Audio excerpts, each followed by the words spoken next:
प्रधानमंत्री नरेंद्र मोदी ने आज भारत जापान संवाद को किया संबोधित। कहा, इस मंच ने युवाओं के बीच भगवान बुद्ध के विचारों और आदर्शों को बढ़ावा देने के लिए किया बड़ा काम।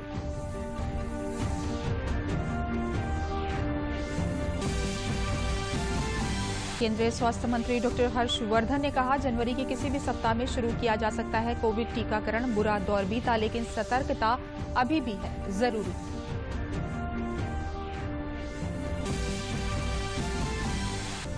नए कृषि कानूनों को लेकर दूर हो रहा है किसानों का भ्रम। कल कई किसान संगठनों ने कृषि मंत्री से की मुलाकात। मुख्यमंत्री योगी आदित्यनाथ ने कहा, विपक्ष ने फैलाया कृषि कानूनों को लेकर भ्रम।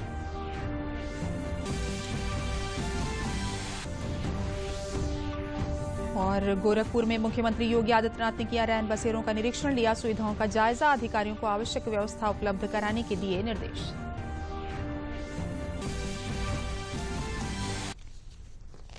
नमस्कार, मैं हूं तरन्नुम रिजवी। अब समाचार विस्तार से। प्रधानमंत्री नरेंद्र मोदी ने आज भारत जापान संवाद को संबोधित किया। इस संवाद को निरंतर समर्थन देने के लिए जापान सरकार का धन्यवाद करते हुए प्रधानमंत्री ने कहा कि इस मंच ने खास तौर पर युवाओं के बीच भगवान बुद्ध के विचारों और आदर्शों को बढ़ावा देने के लिए बहुत काम किया है। प्रधानमंत्री ने पारंपरिक बौद्ध साहित्य और शास्त्रों के लिए एक पुस्तकालय निर्माण का भी प्रस्ताव दिया।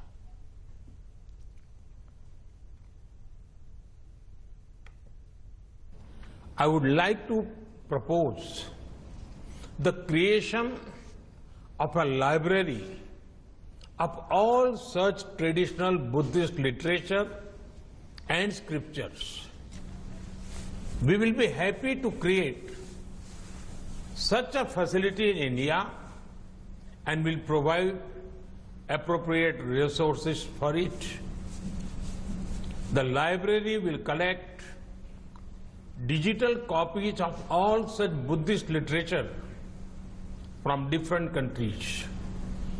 It will aim to translate them and make them freely available to all monks and scholars of Buddhism.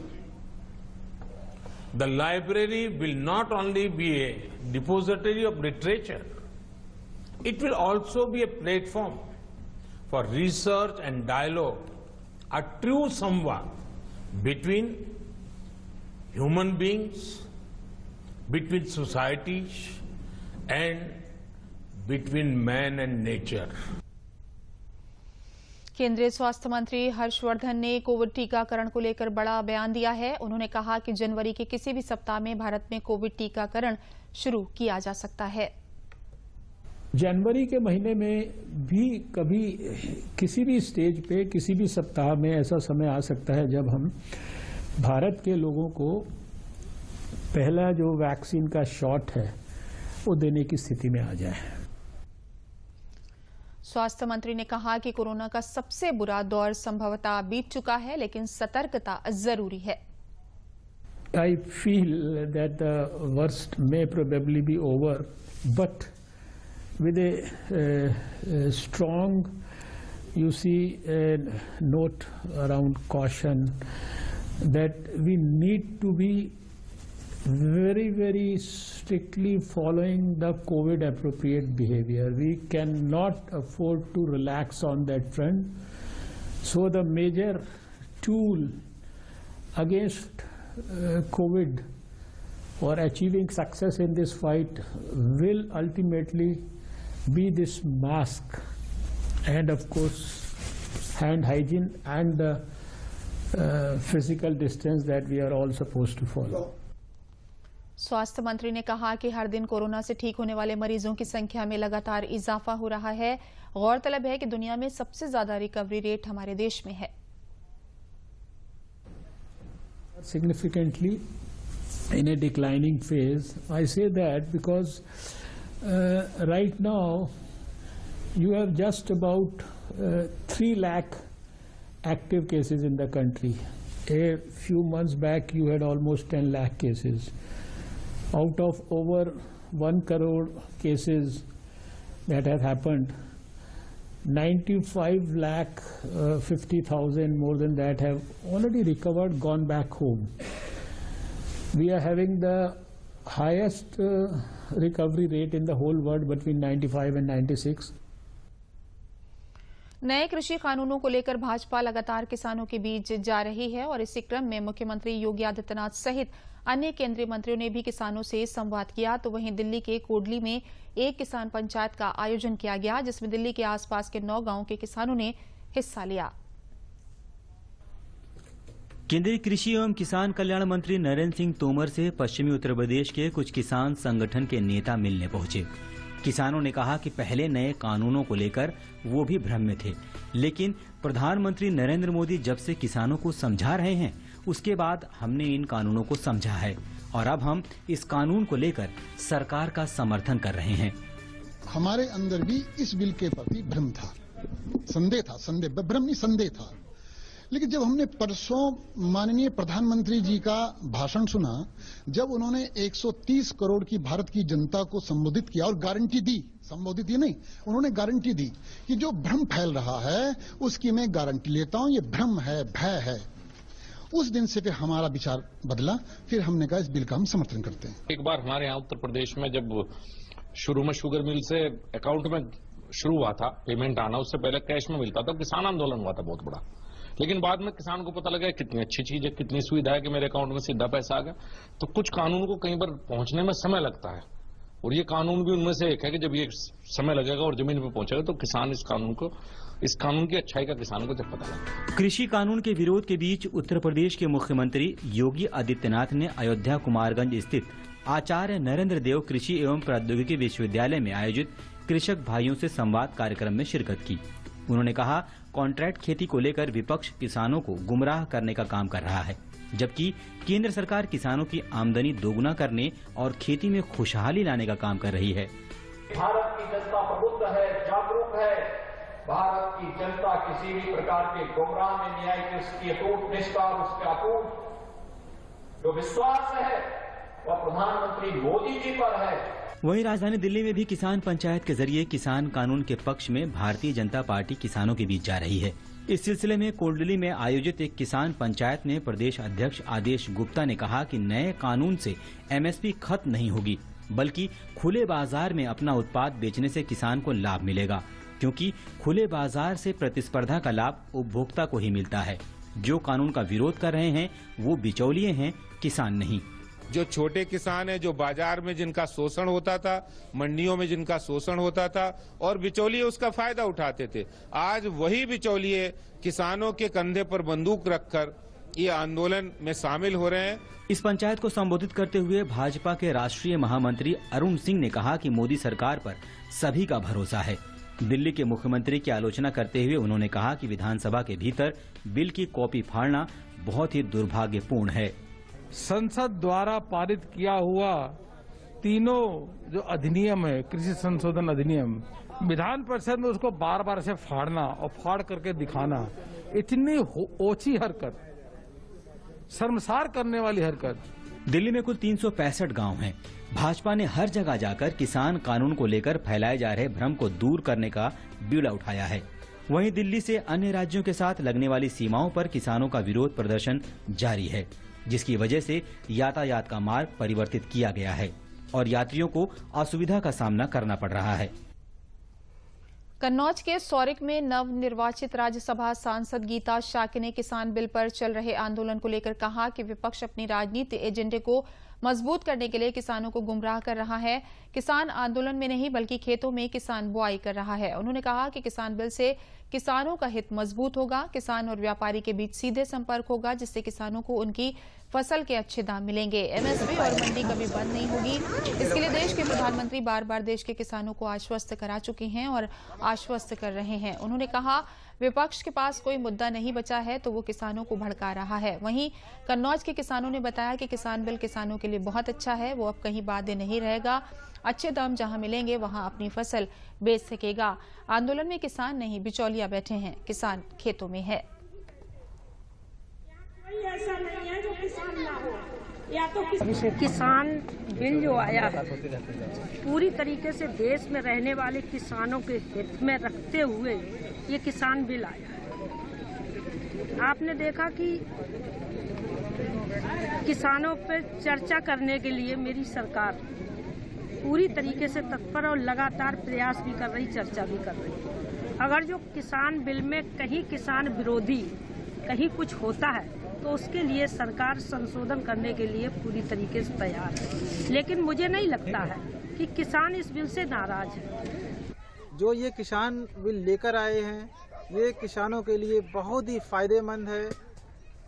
इस बिल का जो विरोध कर रहे हैं वो किसान नहीं, वो बीच के बिचौलिए हैं और इस बिल से उन बिचौलियों को बहुत ज़्यादा नुकसान है। पर इस बिल से किसानों को बहुत ज़्यादा फायदा होगा। इस बिल के लिए हम माननीय श्री मोदी जी को तहे दिल से धन्यवाद देना चाहते हैं। रामपुर कृषक एफपीओ अपने 2000 किसान सदस्यों के साथ लेमन ग्रास उगाकर और किसानों से लेमन ग्रास खरीदकर विभिन्न लेमन ग्रास आधारित प्रोडक्ट बना रहा है, जिनकी आकर्षक स्टॉल हुनर हाट में लगाई गई है। एफपीओ के प्रेसिडेंट अमित वर्मा ने कोसी ग्रीन्स टी नाम से तैयार की गई लेमन ग्रास टी को तैयार करने के बारे में बताया। उन्होंने कहा कि अपने अनोखे स्वाद के लिए मार्केट में जानी जा रही है। इसके अलावा पूर्व में अमीरात एयरलाइंस के शेफ रहे आफ्ताब आलम द्वारा एफपीओ से जुड़कर तैयार की जा रही स्वीट डिश भी हुनर हाट में काफी सराही जा रही है। कृषक एफपीओ के स्टॉल नंबर 207 पर एफपीओ के प्रेसिडेंट अमित वर्मा से lemon grass, saffron, olive tea, lemon grass ginger, tulsi, lemon grass ginger honey के साथ साथ काले गेहूं और काले चावल आदि उत्पादों के बारे में जानकारी ली। किसान आए थे, आज भी करीब आधा दर्जन किसान आए जिनको हमने बताया और उनके शंकाएं हमने दूर की। हमें पता है कि एक आदमी जाकर वहां कम से कम 10 लोगों को ये शंका दूर करेगा तो इससे एक माहौल बदलेगा। और एफपीओ जमीन पे जुड़ के उनको लाभ दे रहा है। अपनी सब्जी, दूध और फल के लिए हमने कोल्ड स्टोरेज खोला है। जब मंडी में आवक बहुत कम होगी तो वो हमारे यहाँ रख सकता है और जिस दिन रेट ज्यादा होगा उस दिन वो उसको बेच सकता है। ऐसे ही हमने अनाज के लिए किया है। अब किसान अपना धान नहीं, अपना चावल हमारे साथ रख के उचित दामों पर सकेगा। तो ये कहीं ना कहीं सुविधा उस बिल में भी है जिसको काम को हम लोगों ने यहाँ शुरू किया है। आज 2000 किसानों को जोड़कर उनके खेत में लेमन ग्रास हमने लगवाई है। हम उनसे खरीदते हैं, उसको खरीदने के बाद उत्पाद बना के फिर हम उनको लाभ दे रहे हैं। प्रदेश के कैबिनेट गन्ना मंत्री सुरेश राणा ने जनपद शामली के गांव मारूखेड़ी में जिला शिक्षण एवं प्रशिक्षण संस्थान का शिलान्यास किया। जिला एवं प्रशिक्षण संस्थान लगभग 7.5 करोड़ रुपए की लागत से बनकर तैयार होगा। जिला प्रशिक्षण संस्थान न होने से प्रशिक्षण के लिए मुजफ्फरनगर जाना होता था, लेकिन शामली में ये तैयार होने के बाद जिले के शिक्षकों को अब प्रशिक्षण के लिए मुजफ्फरनगर नहीं जाना पड़ेगा। शिलान्यास कार्यक्रम में गन्ना मंत्री ने क्षेत्र के लोगों को शिक्षा व रोजगार के अवसर उपलब्ध कराने की बात कही। उन्होंने विपक्ष पर जमकर निशाना साधा। उन्होंने कहा कि योगी सरकार ने विकास कार्यों की बदौलत देश में अलग पहचान कायम की है, गुंडागर्दी का खात्मा किया है और हर वर्ग का उत्थान और आगे बढ़ाने का काम कर रही है।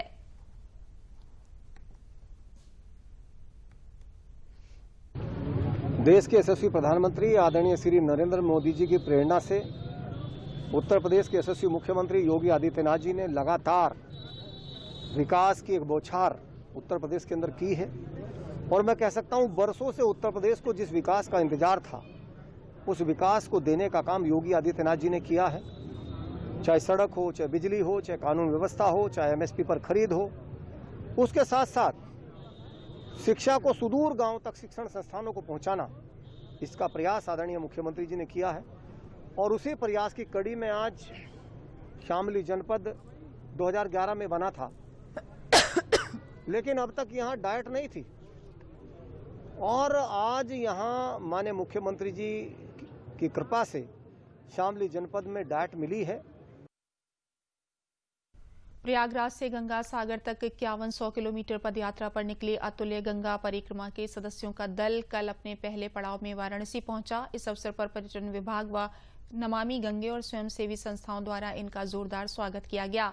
मुख्य अतिथि भाजपा के क्षेत्रीय अध्यक्ष महेश चंद्र द्वारा सभी पदयात्रियों को पुष्प गुच्छ व स्मृति चिन्ह देकर किया गया। वहीं एक भारत श्रेष्ठ भारत के तहत मेघालय व अरुणाचल के कलाकारों ने सांस्कृतिक कार्यक्रम पेश किया। इस अवसर पर क्षेत्रीय अध्यक्ष भाजपा काशी क्षेत्र महेश श्रीवास्तव ने कहा कि अतुल्य भारत परिक्रमा के तहत निकली ये पदयात्रा काफी लंबी है और स्वच्छ गंगा मिशन में ये यात्रा मील का पत्थर साबित होगी। इस यात्रा द्वारा जगह जगह लोगों को जागरूक किया जाएगा। इंडियन आर्मी के पूर्व कर्नल मनोज केशवर ने कहा कि इस यात्रा का मुख्य उद्देश्य है कि गंगा की सफाई में सरकार की भागीदारी के अलावा जन भागीदारी भी बहुत जरूरी है, तभी हम मां गंगा को साफ कर सकते हैं। दिसंबर को यहाँ से ये गंगा सागर जाएगी, गंगा सागर से दूसरे तट से गौमुख तक जाएगी और गौमुख से वापस प्रयागराज में 8 महीने की यात्रा है 5100 किलोमीटर की। इसका ध्येय ये है कि गंगा को साफ करने के 2 तरीके हैं, एक तो गवर्नमेंट इसको साफ करे और दूसरा जन इसको गंदा ना करे, हम सब लोग मिलकर इसको गंदा ना करें। जब ये 2 चीज़ें मिल जाएंगी तो हमारे हिसाब से गंगा साफ हो जाएगी। कछुओं की प्रजाति को बचाने के लिए बरेली के 18 साल के जीवनेश साहनी ने अ टर्टल्स डे आउट के नाम से एक कॉमिक्स लिखी है। ये कॉमिक्स बच्चों को कछुओं के प्रति जागरूक करती है। जीवनेश को ये कॉमिक्स लिखने की प्रेरणा टर्टल सर्वाइवल एलियंस के साथ जुड़कर मिली। उनके इस कॉमिक्स में गंगा के रास्ते रिहायशी इलाकों में पहुंचने वाले 2 कछुओं की कहानी है, जिन्हें गांव के बच्चे परेशान करते हैं। बाद में वो शिकारी के जाल में फंस जाते हैं। ये कहानी दरअसल ग्रामीण क्षेत्रों के बच्चों के लिए ही लिखी गई ताकि वो कछुए जैसे जीव को संरक्षित करना सीख जाएं। जीवनेश की इस कॉमिक्स को नमामि गंगे योजना में पब्लिश किया गया है। इस कॉमिक्स का कई क्षेत्रीय भाषाओं और हिंदी में भी अनुवाद किया जा रहा है।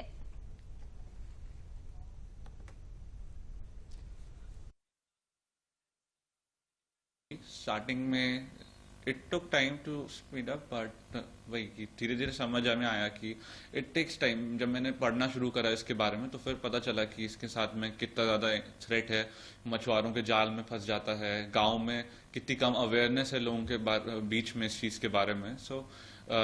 क्योंकि टर्टल के बारे में आपको जनरल न्यूज़ में और मीडिया में इतना अवेयरनेस नहीं है, अपार्ट फ्रॉम बाकी एनिमल जैसे टाइगर है, लेपर्ड है, there is certain sense of awareness, but turtle conservation के बारे में अवेयरनेस नहीं है। ये काफ़ी बर्निंग इशू है तो इसलिए काफ़ी इम्पोर्टेंट था। उसके बाद में उसी को करते हमने स्टोरी बनाई कि किस तरीके से एक मछुआरे के जाल में फंस जाता है, वो लेके जाता है, and how it is the story की basically the way of Ganga. Ganga नदी में बहुत सारे प्रजाति रहते हैं और turtle is very predominant species in the Ganga river, so it is very important to conserve it, and it is sort of like an indicative. It is a sentinel organism, so it is indicative of the purity of the river Ganga. So that's what we worked on, and this is the final product.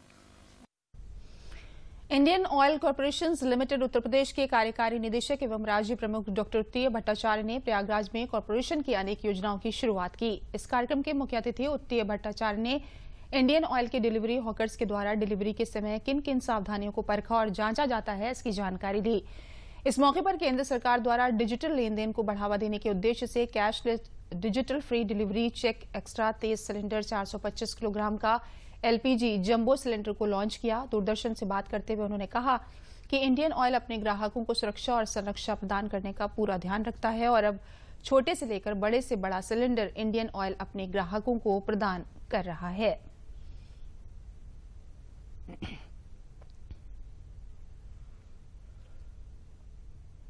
Gas का छोटू gas launch होने वाला है, तो आपको क्या लग रहा है कि वो उम्मीदों से कैसे खरा उतरेगा? हम ना केवल एक नया प्रोडक्ट लेके आपके सामने आए हैं, मगर एक ये संदेश लेके आए हैं, ये आपके लिए छोटू है। छोटू क्या है?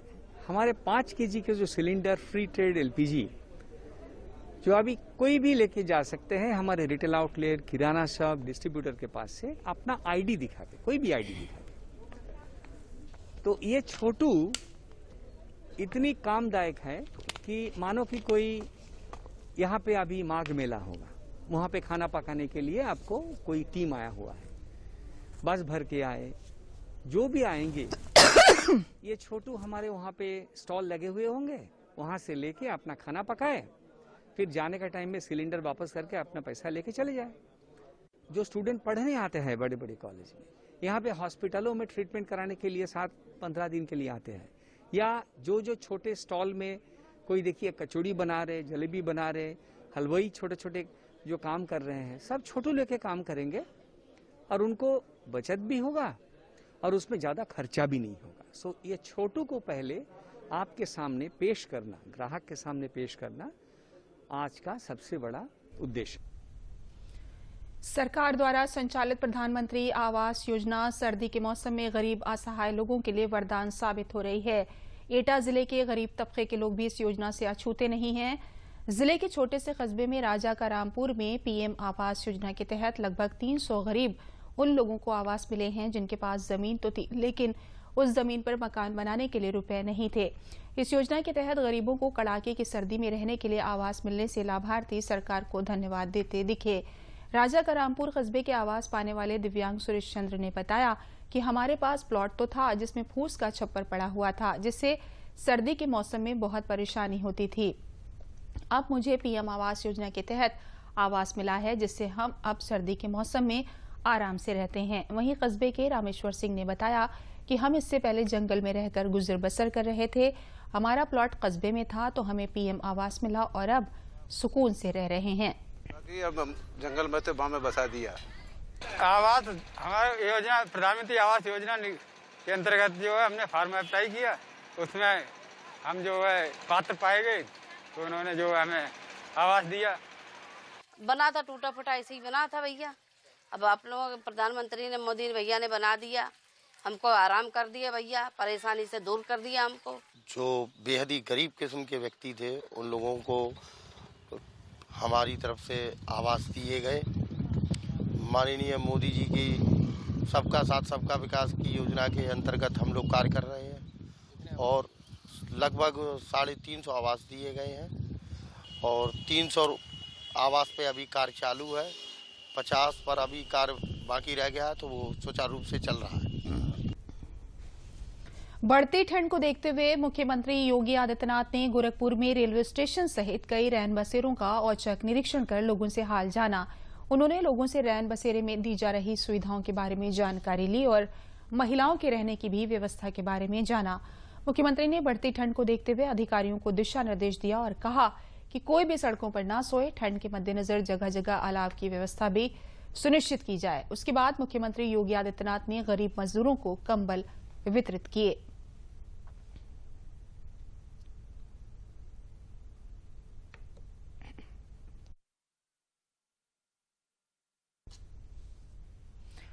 देश में पहाड़ी राज्यों से लेकर मैदानी इलाकों तक ठंड की चपेट में है। भारत के अधिकतर हिस्सों में शीतलहर के चलते ठंड का प्रकोप बरकरार है। हिमाचल प्रदेश के ऊना में कड़ाके की ठंड पड़ रही है और न्यूनतम तापमान गिरकर 0.2 डिग्री सेल्सियस पर पहुंच गया है, जबकि पंजाब के अमृतसर में तापमान 1 डिग्री सेल्सियस रिकॉर्ड किया गया।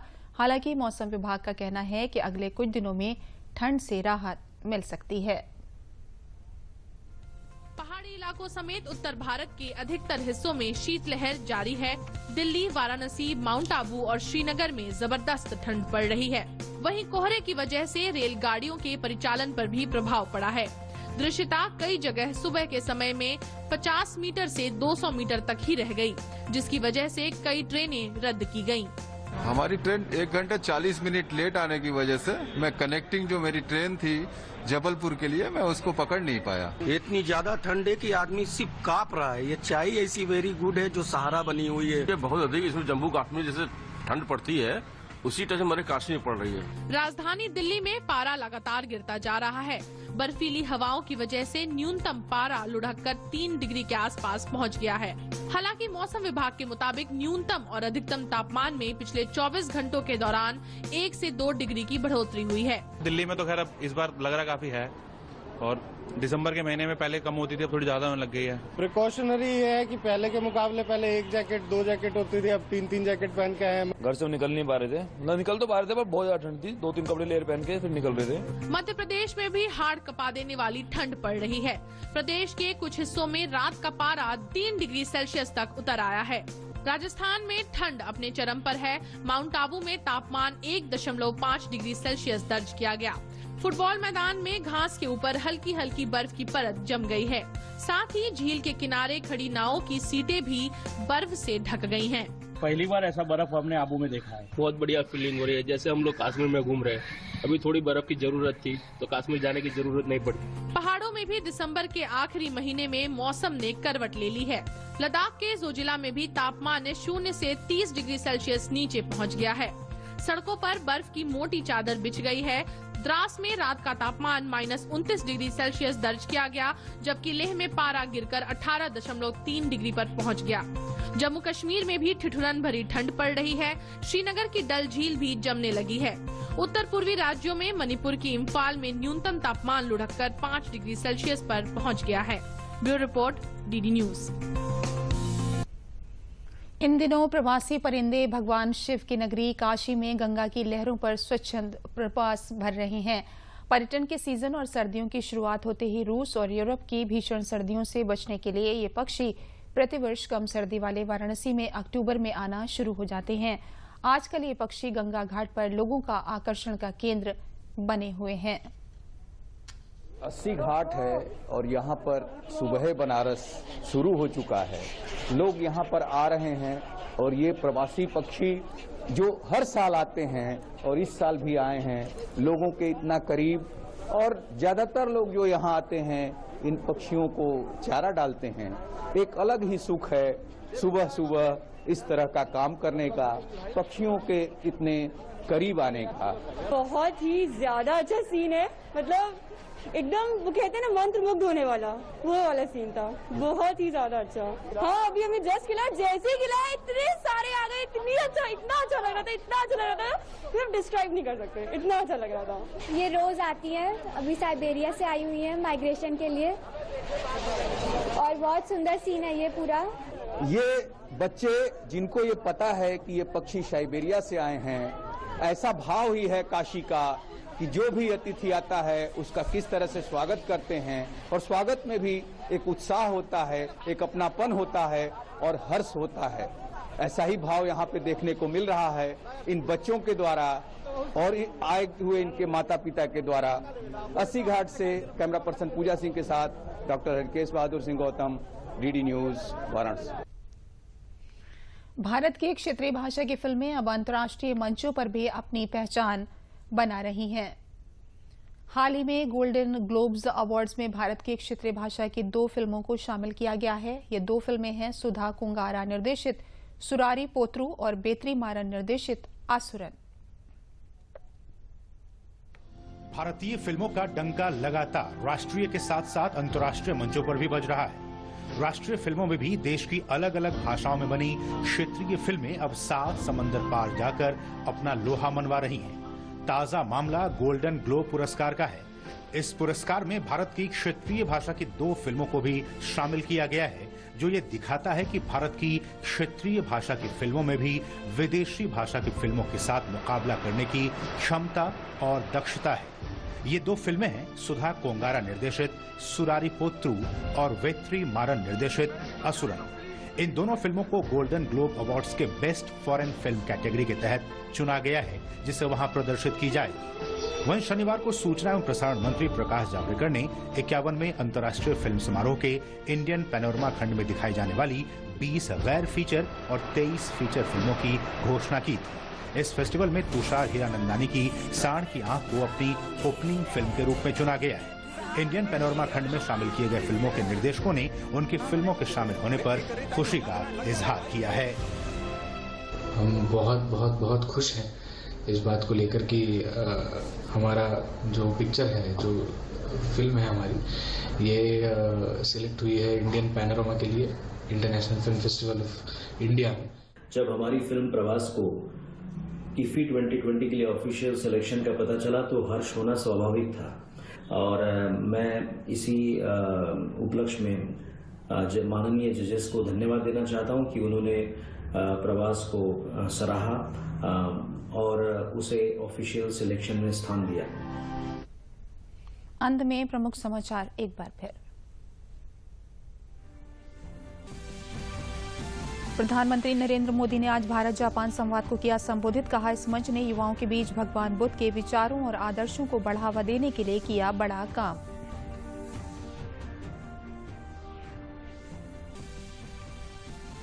केंद्रीय स्वास्थ्य मंत्री डॉक्टर हर्षवर्धन ने कहा, जनवरी के किसी भी सप्ताह में शुरू किया जा सकता है कोविड टीकाकरण। बुरा दौर बीता, लेकिन सतर्कता अभी भी है जरूरी।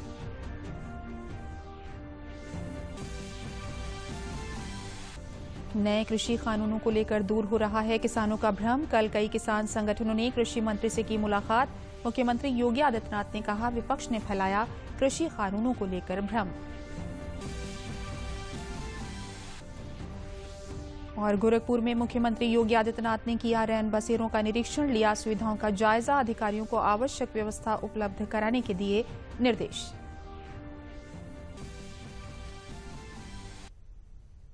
इसी के साथ समाचार समाप्त हुए। नमस्कार।